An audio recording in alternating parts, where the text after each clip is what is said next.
కాంగ్రెస్ పార్టీలకు కొట్టుకున్నట్టు చూస్తుంటే నాకే బోరు కొడుతున్నది. వాళ్ళకు వాళ్ళు ఒల్లులు పెట్టుకునే వార్తలు తాపకు చెప్పాలంటే చిరాకు వస్తున్నది. మరి నాకే ఇట్లా అనిపిస్తున్న ముచ్చట, చూసేటోళ్ళకి బోరు కొడుతున్న ముచ్చట వాళ్ళకి తెలిసిందో ఏమో. ఈసారి కొద్దిగా చేంజ్ చేసిండ్రు లొల్లిని. రొటీన్ రొడ్డ కొట్టుడు కాకుండా వెరైటీగా చేసిండ్రు.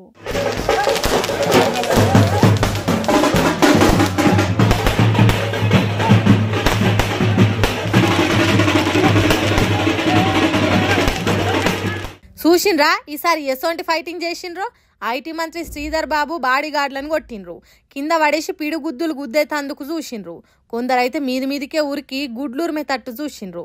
ఏమన్నా ఎక్కువ తక్కువ మాట్లాడితే పొట్టు కొడతామన్నట్టు చేసిండ్రు. పాపం మంత్రికి రక్షణ ఉండేతానికి వస్తే వాళ్ళ రక్షణకే దిక్కు లేకుండా చేసిండ్రు కాంగ్రెస్ వాళ్ళు. కాంగ్రెస్ పార్టీల గ్రూప్ రాజకీయాలల్లా వాళ్ళే కొట్టుకున్నట్ల ఏం కిక్కు ఉంటలేదు అనుకున్నారో ఏమో.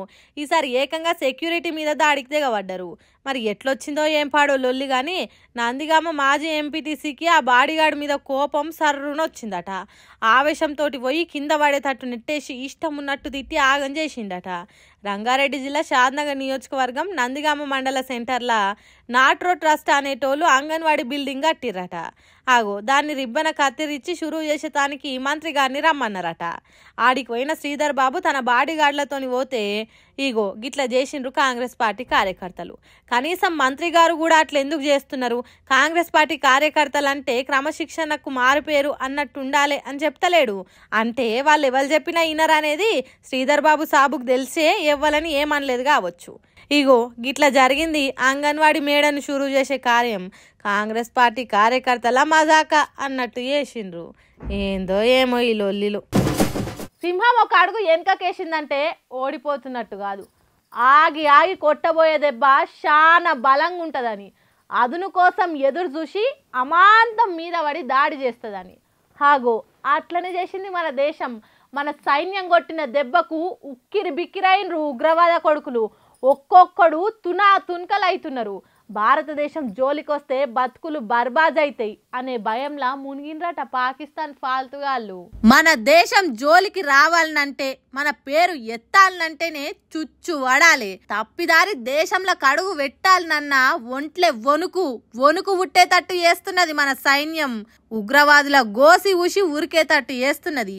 మన దేశం దరిదాపులల్లా ఒక్క ఉగ్రవాది ఉండకుండా చేస్తున్నది. ఆపరేషన్ సింధూర్ పేరుతోని మంగళవారం రాత్రి దాటినాక పాకిస్తాన్ దేశంలో బాజాబ్తా ఉంటున్న బడవేగాళ్ళ 9 జాగల మీద బాంబుల వర్షం కురిపించింది.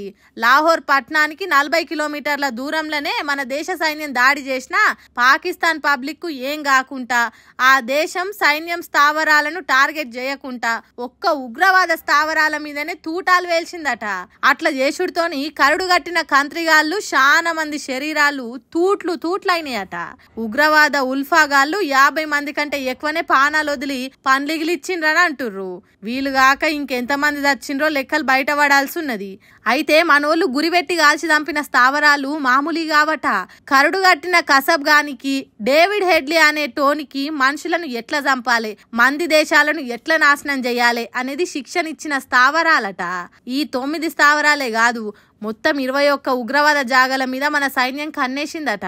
మన దేశంలోకి సొచ్చి 26 మందిని పొట్టన పెట్టుకున్నందుకు ప్రతీకారం తీర్చుకున్నది. ఇంకోసారి ఏ ఉగ్రవాదైనా బార్డర్ దాటి కాలు మన దేశంలో పెట్టాలనంటే అదే ఆఖరి రోజు అయ్యేటట్టు చేసింది. ఇట్లా మన సైన్యం మెరుపు దాడి చేసుడుతోని దేశ పబ్లిక్ సంబరాలు చేసుకున్నారు. మంచి పని చేసింది మన సైన్యం అని మురిసిపోయినరు. ఒక్క మన దేశమే కాదు, ప్రపంచ దేశాలు కూడా భారతదేశం సరైన పనే చేసిందని అంటున్నాయి. ఆయన ఉగ్రవాదులను చంపితే వద్దనే దద్దమ్మలు ఎవరుంటారు? ఉన్నా బయటికి చెప్పలేరు కాబట్టి చైనా అసొంటోళ్ళు సపోర్ట్ చేసినట్టే మాట్లాడినరు. కాబట్టి మన సైన్యానికి సంపూర్ణంగా అండగా ఉండాలి, పూర్తి సపోర్టునియ్యాలి.